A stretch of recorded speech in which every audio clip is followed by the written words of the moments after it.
John McMahon, welcome and thank you for being a part of the Audible Ready podcast. We're so excited to have you today. We've actually talked about doing this for a long time, so I'm ecstatic that you are able to fit it into your busy schedule. Welcome, brother. Thank you, big bad Johnny Kaplan. Big bad Johnny Kaplan. Yes, sir. Here I am. Okay. How are you? Right now we have the gloves are on, so this is going to be a high level. Smelling salts are in the corner. That's right. Hey, brother, congratulations on your outstanding work of the qualified sales leader. I think the book is kind of smashing records for these types of books on Amazon, and I've had the chance to read it.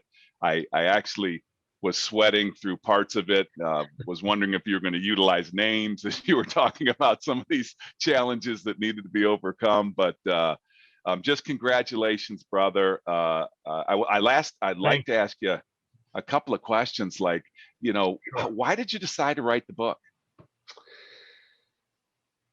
Well, a lot of times I'd be in meetings, as a consultant, an advisor, be in a board meeting, or be invited to go to a QBR, or, any type of, sales situation or advising situation. And I might say something that I think is kind of ordinary.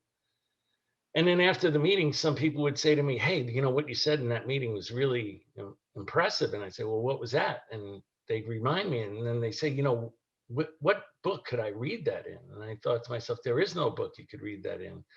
And then they'd say, well, why don't you write a book someday? So it's always been in the back of my mind.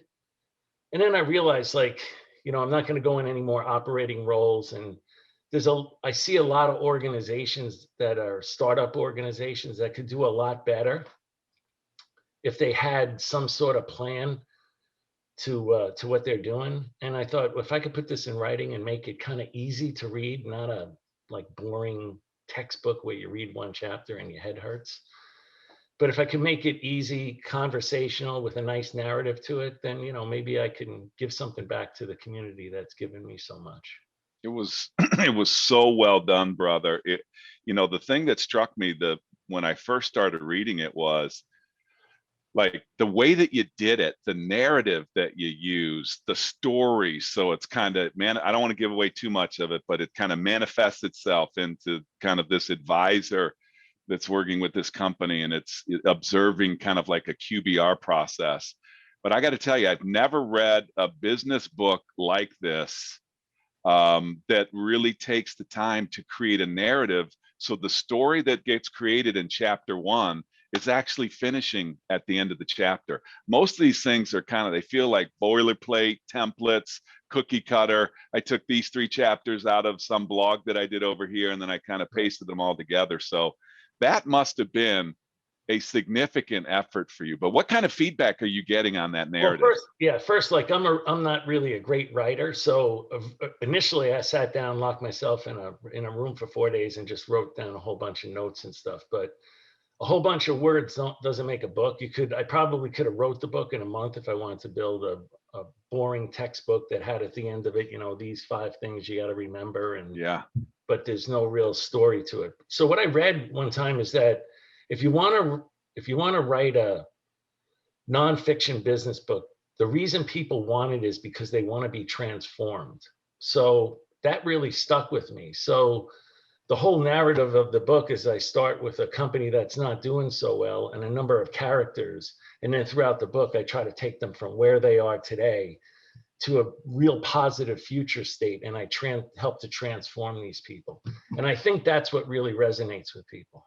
I think you did a great job with it. I mean, there were just, I think, characters that I could identify with as being a seller in my life before, being a sales leader in my life, being an executive in a company, being a customer. I just think you did such a great job of capturing all of those perspectives. And I know that was not easy. So again, we're talking about the qualified sales leader. We have John McMahon with us, an unbelievable, probably the the most impactful enterprise sales leader in the history of enterprise software sales. And so if you haven't had a chance to go and get that book, it's on Amazon. Do yourself a favor, do your career a favor. Go out today and make sure that you get that. So let's dig into a few. Johnny, just we got to back up a little bit. What about the forecast session during the QBR? I had some people tell me when they were reading it that they felt their hands starting to sweat. It was worse. So it was more sweating in my hands. We can all resonate to how much people really hate that. So that's where I started with a forecast review session and a QBR to show really in most companies it is pretty dysfunctional and how you can really transform that into a more positive meeting.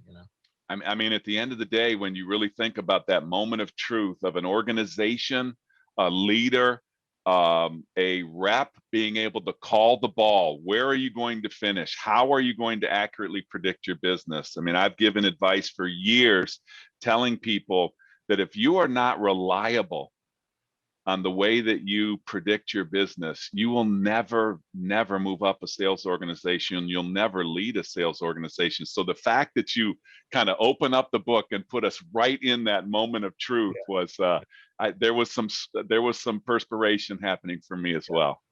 Well, what you said is, a lot of it, your ability to call the ball, as you said it, especially from a manager perspective, really tells me how intimate you are with your salespeople, their strengths, their weaknesses, the different skills they have, their knowledge level. And it also says for the accounts that you haven't been on with those reps, how good are you at qualifying those deals through them and how intimate you are with those people. So how intimate are you with the accounts? How intimate are you with the people? Really is forecasting is a telling sign of how intimate you are in those situations. It's kind of like a symptom of it, isn't it? Yeah, for sure. So let's stay on that topic for just a second on rep skill level, or let's talk about intimacy as it relates to sales leadership and making sure they have the right people on the right accounts. In one of the gems that I picked out in the book, it talked about, the majority of reps are not making their quota just around the world. And I think in your book, you point out 62% of reps fail because they're assigned to the wrong accounts. Deep dive in that a little bit. What is your thinking around that? What's going on? Well, there's two things that are going on. One is people are being recruited into the wrong companies. They may not have the right skill set or knowledge. And then the second thing is there's people, once they're inside a company, are being assigned to the wrong accounts and they don't have the skill set or may not have the skill set to call on those accounts.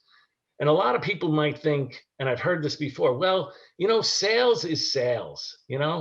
If a guy could sell, he could sell. If she could sell, she could sell. And I say, well, I'm not so sure that that's true. Is football real? Is football football? Is hockey hockey?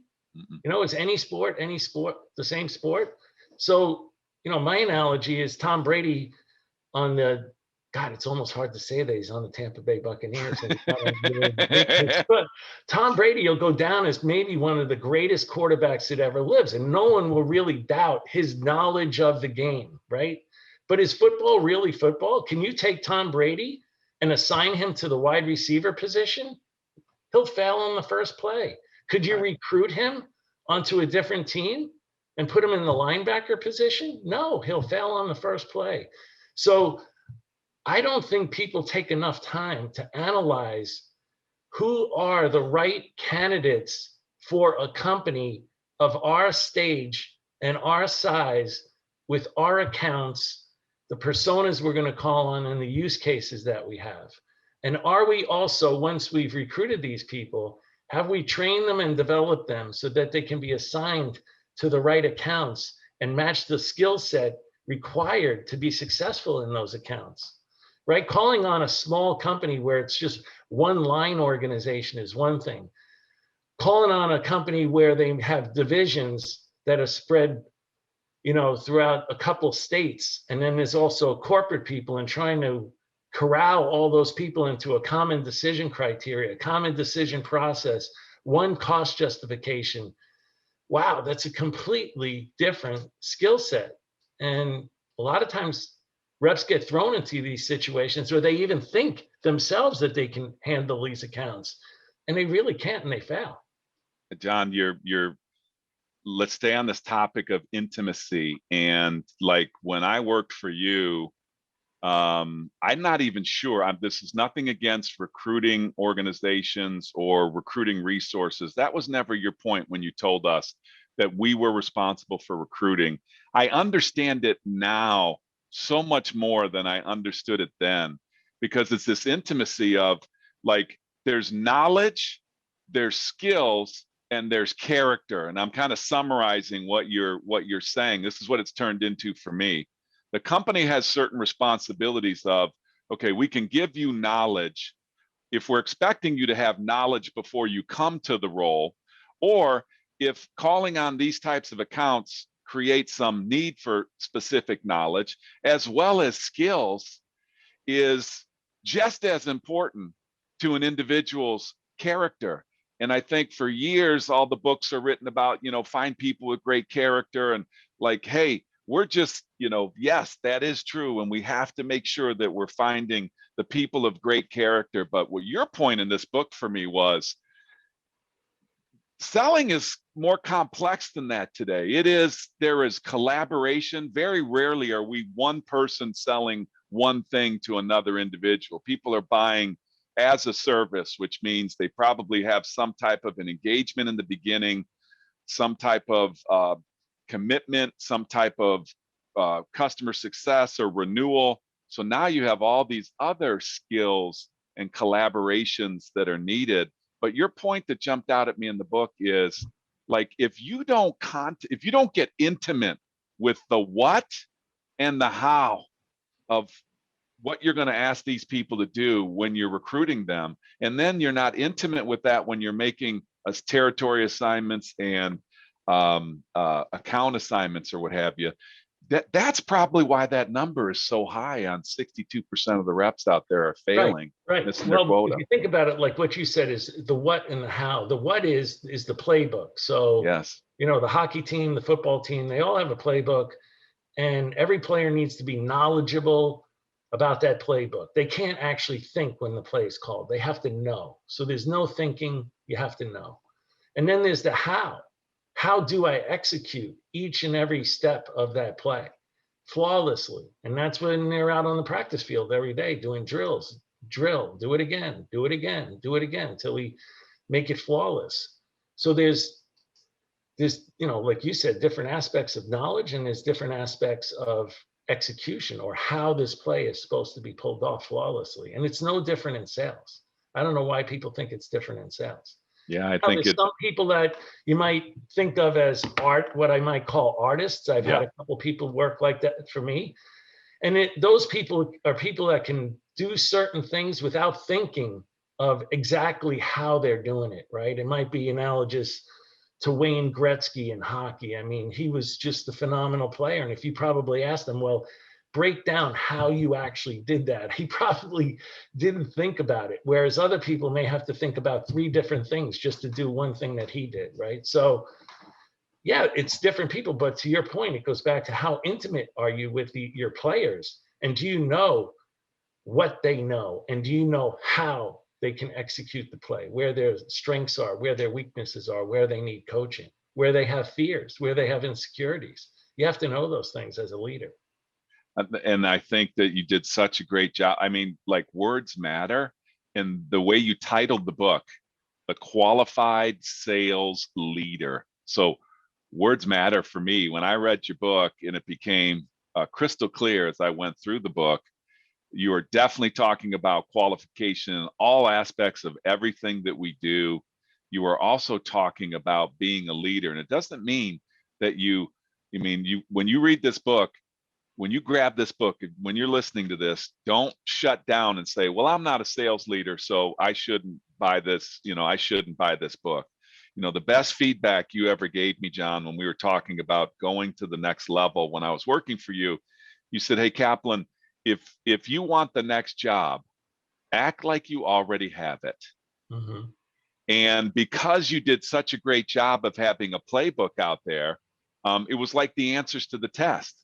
So if I wanted to get the next job, so people listen out there, if you want to get the next job and lead people, I would get this book if I'm a sales rep today. Number one, you're going to learn instantly and immediately how to do your job better, but you're also going to get a great lens on how to coach and develop your people. And I just want to commend you, John, for the qualified sales leader. I think you did a great job. Was there anything else for us to No, know but on just how you on picked that title? qualification, if you think about it, why that word? I think that's where you were originally going, is qualification. If you think about what you do, whether you're a rep or a manager, if I'm a manager, I have to qualify who I recruit. I have to qualify, like we said, where do I put them? I have to qualify the accounts. I have to qualify the forecast. I have to qualify what my boss wants. I have to qualify, customers when they call me. That's all I'm constantly doing is qualifying. And what makes a great qualifier, I've put some of those components in the book too, is first and foremost with you and your team, you have to have a common vocabulary. So I can't tell you how many times I go into an organization, I hear them go over the forecast and they're throwing out words, champion, economic buyer, blah, blah, blah, blah, blah, all that type of stuff. And then I stand up and I say, since I'm new to this crowd, could I ask you a question? John Kaplan, what do you mean by the word champion? And then you give me a definition. Hey, Sally, could you tell me what you mean? She gives me a different definition. Then I turn to Joe. Joe, what do you think? And Joe gives me a different one. And I realized there's no common vocabulary in this company. They're all talking past each other, right? And then after that, you have to be a great listener. And too many people just want to talk instead of truly listening. And then so many people are what I call in a constant state of partial attention, especially these days. Social media, texts, email, calls, videos, people walking in your office, total distraction nonstop. And very few people stop whatever they're doing and concentrate on who's speaking to them or concentrate on the subject at hand, because they're in a constant state of partial attention. So you have to be in order to do those things, you have to be here. You have to be in the moment. You have to be in the now. If you're not here and in the moment, you can't be a great listener. And if you're not here and in the moment, you can't be a great listener. And then you can't use your intuition, And that's where I also see a lot of salespeople that I've been in meetings with. They may be here. They maybe are listening, but maybe they're not completely here because they're thinking about what they're going to say. And then because of that, they have no intuition. They can't intuit. They can't feel the room. They can't feel the direction the conversation's going. And then they say something and you think, man, that is so off topic of where we are right now. Why? Because you're not really here. You're not really listening. You're not really intuiting. You see what I mean? Yeah, dude, I think that's so powerful. There's so many golden nuggets in what you just said. I think about Nick Saban, Alabama University football coach. He's kind of like the Bill Belichick for our global listeners. It's the Manchester Uniteds. It's the top Formula One teams, whatever, the top cricket teams or whatever. They just win championships all the time. He has a saying that says, you have to play from wherever your feet are. And that his point is about being present, not the last play, not the next play. And I think tying into our knowledge, skills, and character piece, the part that you own in that as a seller or a sales leader is that you have to consume the knowledge and the skills. Like, how does Gretzky just do something normally or naturally? Well, it wasn't natural for him when he first started. There was some knowledge that he needed to acquire. There was some skills and some repetition. And then the character is just committing yourself to being excellent at it, being a student of the game. And I really love what you've outlined in your book is, hey, these are the basics. Like, this is how to be a student of the game. And in the tie-in is, that's where you get intuition from. When you own the knowledge and the skills, you have more confidence and you can be more intuitive. You can listen more. You're not second guessing yourself. You're not, okay, what am I going to say next? What should I say next? So I think that's a great tie-in. Yeah, well, you move through those different states of unconsciously incompetent to, Yes. consciously incompetent to consciously competent to unconsciously competent, So Yes.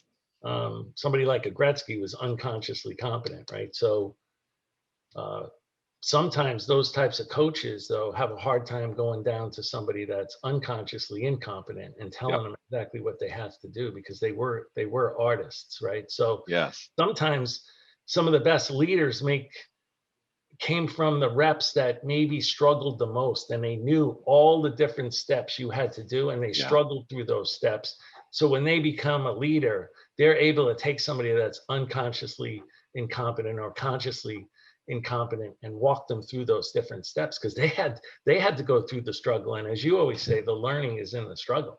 Yeah. I think, buddy, that's your next book. Is like, I'm thinking Another about how. one?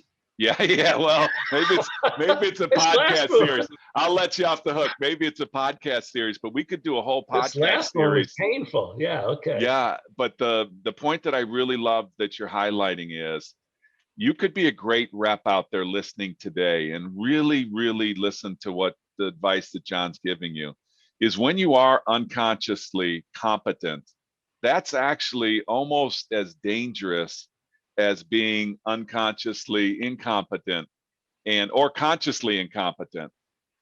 You're almost better off being consciously incompetent because you know what your gaps are. One of my big struggles when I took over as the sales leader is, and I remember going to my brother who was older than me and had a similar role to that I did in leadership. And I remember, he said, "Hey, John," he said to me, are you a little frustrated that people aren't like you?"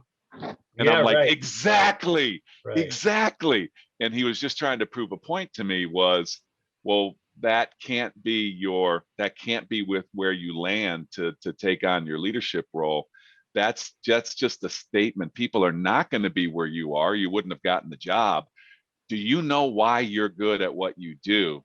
Right. And do you have the ability to teach it? So again, qualified sales leader, I thought, did a great job when if the people are out there that are unconsciously competent or have been told that before, you go and read your book and you're like, yeah, I do that. I've done that. And now it's powerful. So now I can connect to that and say, okay, that's why I'm pretty good at what I do there. And maybe I have some gaps over there. So I I love the book for that. Yeah, I ask a lot of reps when they used to tell me or ask me, "Hey, I want to become a sales leader." I'd be, "Really? Do you have any kids?" And they'd say, "Yeah, I got two." "Why? Why do you ask?" And I said, "Well, why do you want five more?" They said, "Well, what are you talking about?" And I said, "Well, when you were single, your world wasn't about you. It was all about you. It was about, when you got up, what you ate, when you went to bed, what activities you did, what you did on the weekend. It was all about you. And then once you had kids, what happened? It wasn't about you anymore. It was about the kids.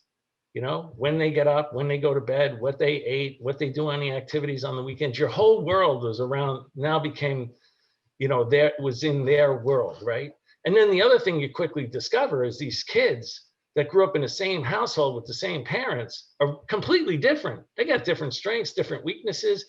And now you realize, hey, I got to coach these kids if I want them to be successful. I got to coach them based upon their different strengths, weaknesses, insecurities, fears, desires, goals, needs, wants.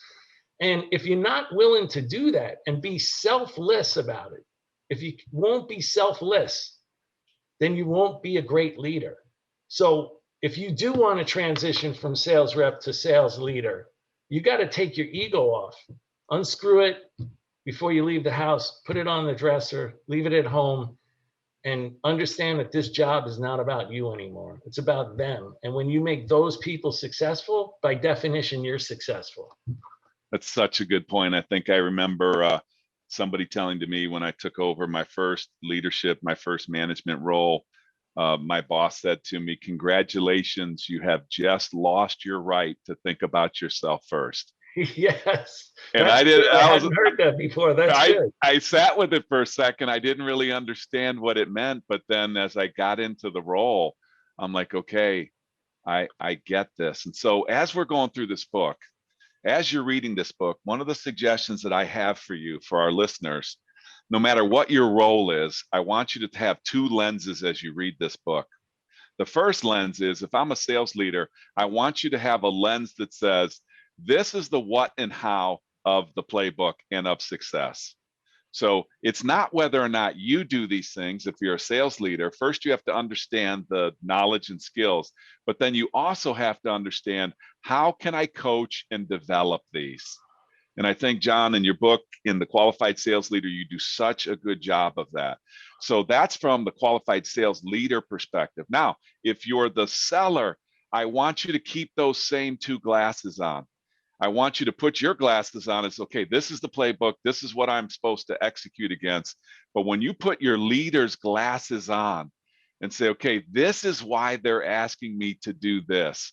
This is their perspective. And also what we already talked about is, okay, those are the glasses I'm going to wear when I take the next job. I found that people that do that in their careers, that wear two glasses, my current job and the job that I want to have, they're always they always outperform the current role that they have. Yeah. Would you agree with that? Yeah, 100%. Yeah. Awesome. Now, the last thing I want to talk about before we move off this topic, you started the topic on a common vocabulary. And John, when I got recruited to PTC, I was amazed and I moved up in the organization, and when I started to travel around the world with the company, the definition of a champion, or the definition of most likely, or the definition of whatever was in the playbook, the measurable definition, was the exact same in Tokyo, Japan, as it was in Detroit, Michigan. Right. And as people are reading through the book and listening to this, and if you're a company, would you spend, John, just a moment, let's not gloss over this common language and gloss over alignment and marketing and sales and customer success. The reason why we all have to use the same language, and you can spot it a mile away when you walk into these companies and there's silos going on. Talk a little bit about that. Well, I think it's just first of all, it's just basic communication. If you have a different definitions of the same words than I do, then you have a different picture in your mind than I do when we're talking about the same story. So we think we're communicating, and we are exchanging, we have a verbal exchange, but the information that's being exchanged is completely different in your mind than it is in my mind. So then you walk away with one picture of what you think you need to do as the rep, and I walk away with a different picture in my mind of what you think, what I think you should do as the rep, right? And then you come back to me and you say, yeah, I did exactly what you say. And I say, well, what did you do? And then you tell me, and I think, well, that's not what I told you to do. But you weren't really not taking my instructions. You had a different picture in your mind than I did, because you're using a different definition of the same words. So it's just, to me, it's just basic communications. And let's take it up one level, sure, Johnny. go for it. Let's take it up one level now. Now you're on some of the greatest company boards on the planet. I don't want to leave any out, but Mongo and Snowflake and Lacework, and I can go on and on about the impact that you've had. Now I want you to put those glasses on, because I left out an audience. As I was reading this, I thought every single CEO and or even a board member that's trying to understand what's going on and translating from corporate kind of vision, so to speak, from company vision down to sales execution, this alignment piece. When I hear you talk about that, when I read about that kind of in the book, there's an audience there too, to make sure, because sales is, marketing has marching orders, sales has marching orders, customer success has marching orders, renewals, SDRs, inside sellers. It's like all these food groups. If you get a little, remember that when we were kids, they'd said, do the little thing you do with a cup or whatever. You'd listen and somebody would say something to you. You really are old, huh? Yeah, don't even try it, dude. Don't even get me started. So then you'd whisper to, I forget what you call it, but you whisper what you heard from somebody, and you whisper that to somebody else. And then that gets, because there's no common language, nobody checks it and says, okay, by the time it gets around the group, it has morphed into something completely different. So Correct. Do you believe, like I do, I hope you believe this, the audience of a leader of a company, a CEO of a company, to read this book around the topics that we're talking about for alignment and for common vocabulary is just as critical. Yeah, oh, absolutely. And I get a bunch of nice emails from CEOs of startup companies, and even some of them that are already public, and saying, wow, you really did a great job, and thanks for that. And some of these guys I don't even know.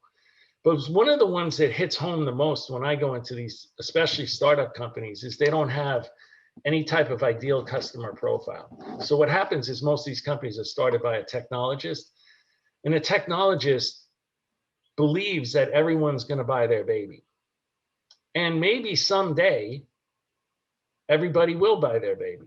But in the early stages of a company, whether it was PTC and we sold to medical device manufacturers and consumer electronics first, or if it was Snowflake and we only sold to tech and ad tech, you had to figure out early on, what are the strengths of my product? What use cases do they support, where those pains are, who's the persona, what companies are those in, and what industries are those in, and then build messaging, like your company does a great job of building messaging along those lines to focus on the ICP. And what I see that people happening is they start the company's only doing a couple $1 million, and they have people calling on, the biggest financial banks in the world, all the way down to small mom and pop shops, but they haven't figured out who their real ideal customer profile is, and they're burning money, and it takes them 3 or 4 rounds of money to figure out, man, maybe we ought to figure out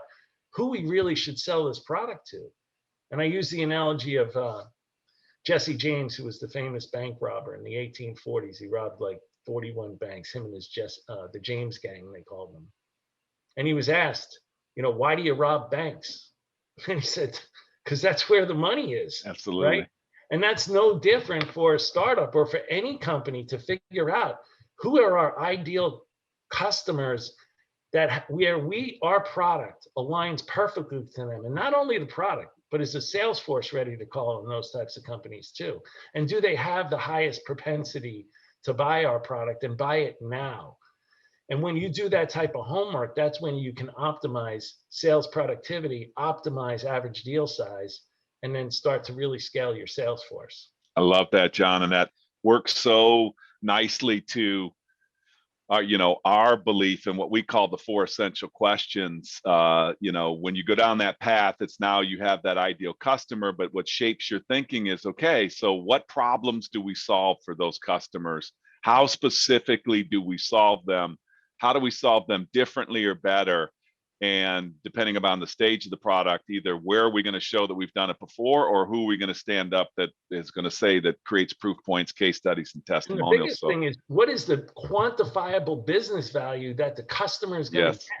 And if it's not a major quantifiable business value, you're probably hunting in the wrong tree. Yeah. You need to go someplace else. You told me a lot of people have been following up with you post the book. So they've read the book, they're reaching out to you on LinkedIn or through emails, and they're asking you questions like, hey, John, what does this really look like in, what should I be looking for in a company? And one of the things you said a little bit, but I want to pull it out of you right now. You simplify things really well, I think, when you talk about, just having an understanding of the 3 whys. What do you mean by the 3 whys? Well, there's two cases for using the 3 whys, right? So first is if someone stands up in front of me and says, I'm going to tell you about my forecast, and they go, let's talk about ABC account. I'm not really going to take them through the qualification methodology of MedPick yet. But I am going to ask them the 3 whys. I'm going to ask them, first of all, tell me why the customer has to buy. Why do they have to buy? And what I'm looking for there is, have they figured out a major quantifiable pain that the customer has? And that pain has to be what I call pain above the noise, right? Because companies have hundreds and hundreds of pains that they can live with every day. Just like you and I, we stub our toe, we break a fingernail, we hit our finger with a hammer, we slice our finger and we can put a Band-Aid on it. We can live with those types of pains. But if I fall down off my bike and I separate my shoulder and break a couple ribs and I have a concussion, that's going to require third-party attention. So are we looking for pain that's above the noise, really high quantifiable pain, right? So then if I have really high quantifiable pain, what I really want to know there is what job measure does that affect?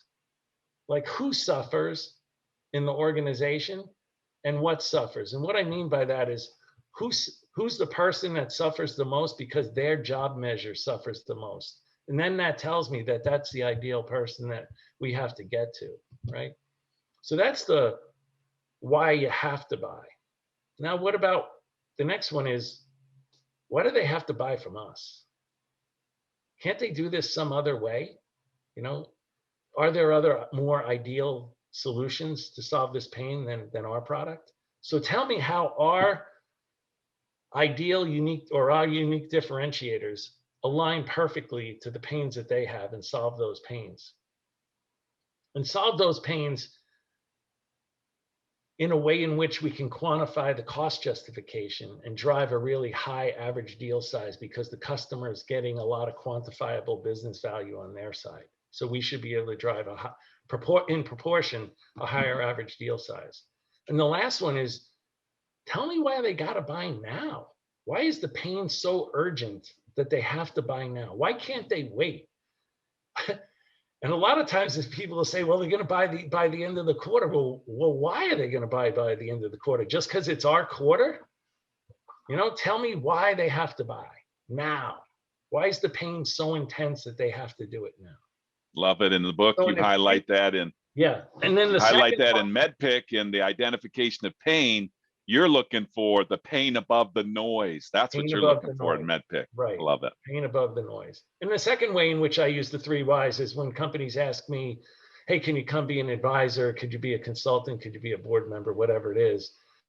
You know, I don't come out directly and ask them the 3 whys, but it's disguised, you know, in the conversation. But I'm basically asking the 3 whys because why is that important? I want to know when this company's selling their product, what do the salespeople say across the table from the customer?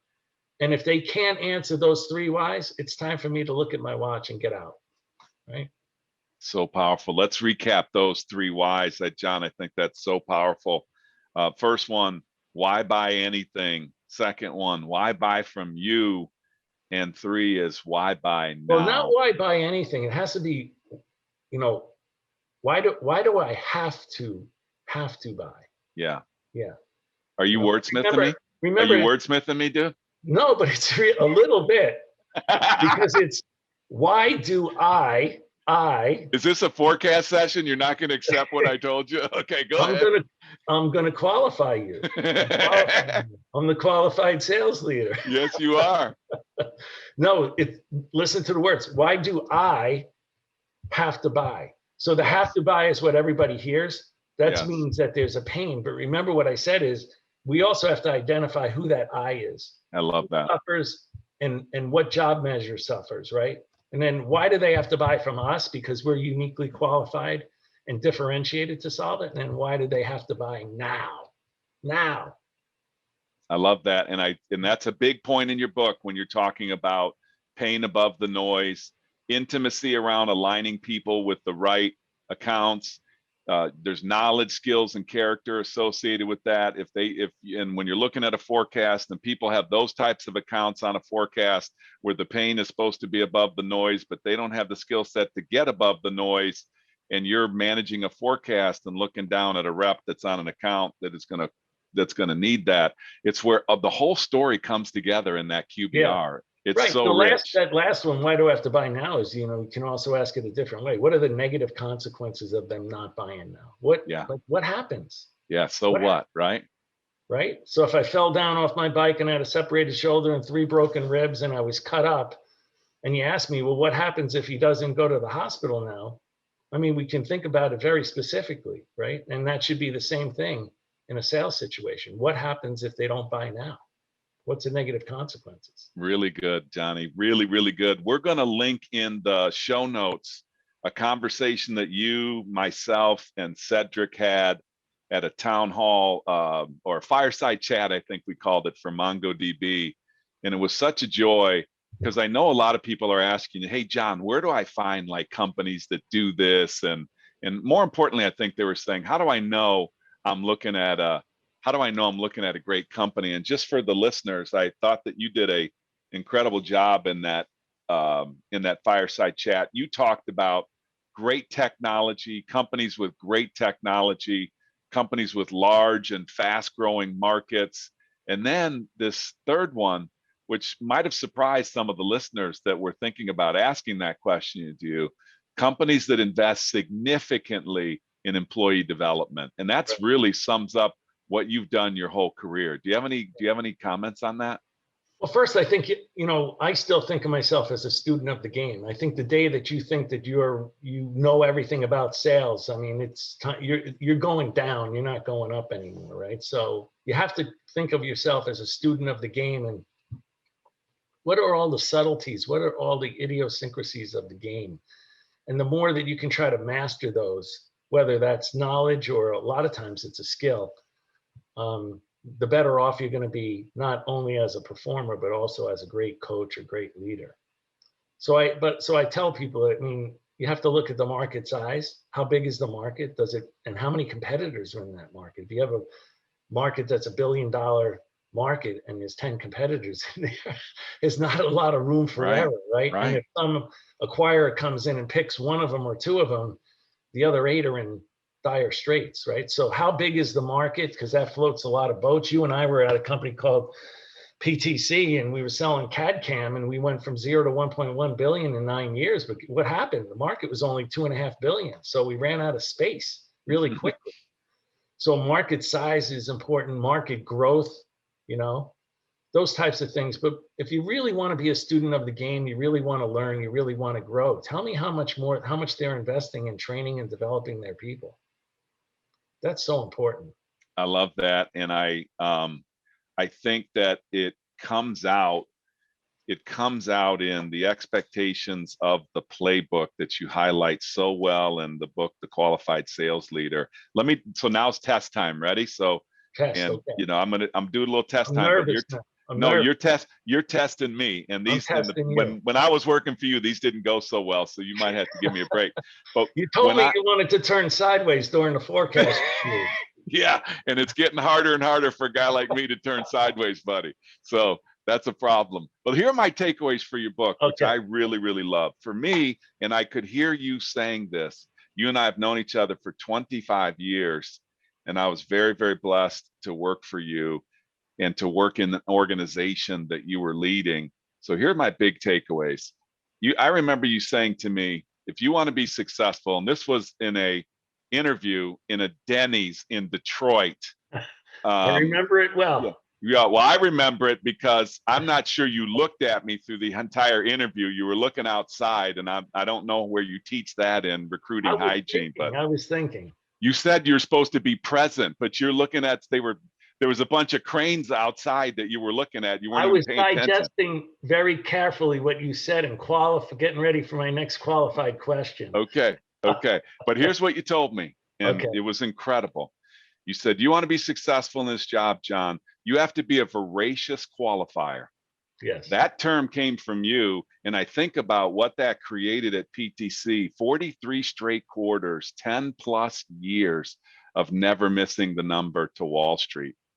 John, have you ever seen anything like that before? No, never. Do you think it, I hope somebody's going to do it. Maybe they'll read your book and they'll be able to break the record, but that's I'm an sure incredible, that'll do it. Yeah. That's an incredible, and I'm not talking about sandbagging. I'm talking about double-digit profitable revenue growth. But the takeaways for me, voracious qualifier. The other thing that you said to me is you have to trust the process. You have to accept that we've put together a process that's going to lead you to a great outcome. Mm-hmm. And John, you probably don't remember this, but you actually drew it on a napkin. You drew the sales process on a napkin, and you said, and I said, okay, so you're telling me that's all I have to do to be successful here at PTC? And you said, yeah. And he said, but one caveat. And I said, what? And you said, if you skip any of these steps, you ain't going to make it here. I can guarantee you that. You said, if I follow this, I'll make 3 times the amount of money I was making at Xerox. Right. If I don't follow it, I won't have a job. You'll fail. Yeah, I'll fail. And that was incredible. So that's a takeaway for me. And you highlight some great qualification. You have great mechanics. You encourage companies to really identify a solid sales process, who's doing what when, by role, by customer buying stage. And it's a huge takeaway for me. And the last one was recruiting A players and then coaching and developing them to the playbook. Those are the 3 takeaways that I had from the book. The reason why I had those takeaways is because I experienced them at PTC with you, to just outstanding results for a company. Would you highlight any others that just jump out at you? I'm trying to summarize in the top 3. Do you have any others that you'd highlight? I think too many first-line managers that are first-time first-line managers manage through activity KPIs. I see that all the time. And there's nothing wrong with, keeping I call them in the book glorified scorekeepers. And the reason I do is because all they're doing is managing activity. So that would be equivalent to like a hockey coach saying, hey, we took 48 shots on net tonight. Okay, but did you win the game? Did any go in? Or a baseball coach saying, John Kaplan today, he got up 4 times. He took 3 swings each time, so a total of 12 swings. Great. Did he get any hits? And if he didn't get any hits, why? How come? What did he do right? What did he do wrong? What does he need to work on? What does he need to practice? What does he need to know? Those types of managers aren't curious. They're not trying to understand the why or the how come, And I think that, great sales leaders are managing deal advancement, deal progression. Now, why did that deal move from step 2 in stage 2 to step 3 in stage 2? Or why did it not move?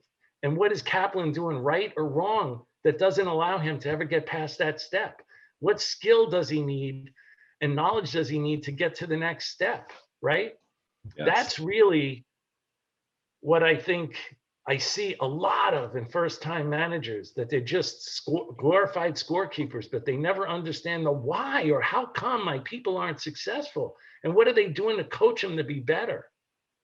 Tell me the story. We had a belly laugh over a sandwich a couple of weeks ago when we were remembering back in the day when you got on a forecast call. Don't say the name of the person because I'm sure they're a listener. So when you got, I know, but it actually wasn't a forecast call. But go ahead, yeah. Oh no, that's right. You were calling. Well, you tell the story. You tell the story. Okay, and highlight the glorified sales scorekeeper also lacks intimacy of knowledge. And maybe being curious. So I called a second line, maybe even third line manager at the time. Yeah. And on one of the biggest deals on his forecast, maybe the biggest deal on his forecast. And it was a pharmaceutical company in New Jersey. And I asked him about the deal, and he said, well, the rep said, then he told me a bunch of stuff. So I called him the next week and I said, hey, how's that deal going at the pharmaceutical company? Well, the rep said, and he told me again. So then I took the phone and I said, what the hell do I need you for? And I hung the phone up. And he called me back over the course of the next 3 days, but I never picked up the phone. I let him stir in the fact that he was not intimate with his people and not intimate with the biggest deal on his forecast. And if he wasn't super intimate with the biggest deal in his forecast, then that meant he wasn't intimate with any of the deals in the forecast, right? You could almost make that jump. Well, the next week when I called and I said, how's that deal going at the pharmaceutical company? You would have thought that person was a sales rep now. You would have thought he was working at the pharmaceutical company. You would have thought he was working at the pharmaceutical company. He was now intimate with the deal. So, otherwise, what do I need those? What do you need those people for if they're just going to keep score and they're going to fly a desk? They're going to get behind a desk and look like they're really important, but they're never really working on anything. They're not helping their people, coaching their people. they're not trying to move deals along, then, you know, what do you really need them for? So many golden nuggets in there, John. So again, the book is called The Qualified Sales Leader by John McMahon. Go to Amazon, download it, order it, what have you, but get on it as soon as you can. I think it will be a fantastic outcome for you. Brothers, we wrap up. Is there anything we haven't talked about, or anything that I didn't ask you that you would have expected me to ask you as it relates to just some of the impact of this book? I think we talked about it. I mean, to be a great sales leader, we talked about the fact that you have to be in the moment, you have to be Yes. here, you have to listen, you have to be a great qualifier, you have to be a student of the game, and most of all, you have to be selfless, right? You have to decide that it's about everybody else, it's not about you. And then when those people are successful, you'll be successful, right? So I think that's a big part of making sure that people understand, you know, what you need to do to be successful as a leader. I love it. So, brother, it's hard to believe I've known you for 25 years.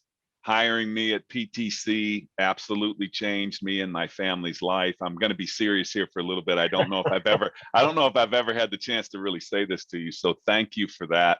You're welcome. Helping us launch Force Management. Grant and I both, Grant Wilson, the co-founder of Force Management, both of us worked for you back in the day at PTC, helping us launch Force Management with introductions into your journey, or pulling us along with your journey at BladeLogic, BMC, MongoDB, Snowflake, Okta, and the list just goes on and on and on.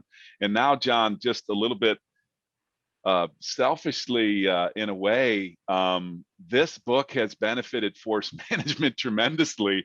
As you know, you've been telling people, and we also, I got an email the other day from somebody that said, I spoke to John McMahon, and he basically said, if you want to learn how to implement this playbook at your company, call the folks at Force Management. And I just can't thank you enough for, yeah, you're welcome, for sure. For the continued support. You've just been a great, great supporter. Okay, so folks, if you have not purchased the book, do it now. The Qualified Sales Leader, written by the most impactful enterprise sales leader on the planet. Nobody's done it better than my good friend, John McMahon. Brother, I hope to see you soon fishing, golfing in Southwest Florida. Right. I need a little bit of time because some of those donuts that I've been eating. You're hurting your backswing, dude. You're hurting your backswing. I know. Maybe even your casting. You're hurting it. I know. I'm a little weak since our last accountability session, but I will, because you qualified me on what I'm eating and how I'm working out. But I can't wait to see you again soon, stay brother. away from those Krispy Kremes, brother. I'm going to. Hey, brother, congratulations on such a great contribution to Thank you. Our line of work, to the marketplace. The Qualified Sales Leader is just an A+ effort. Congratulations. Thanks, bud. Talk soon, brother. All right, I'll see you. See you, buddy. Yeah.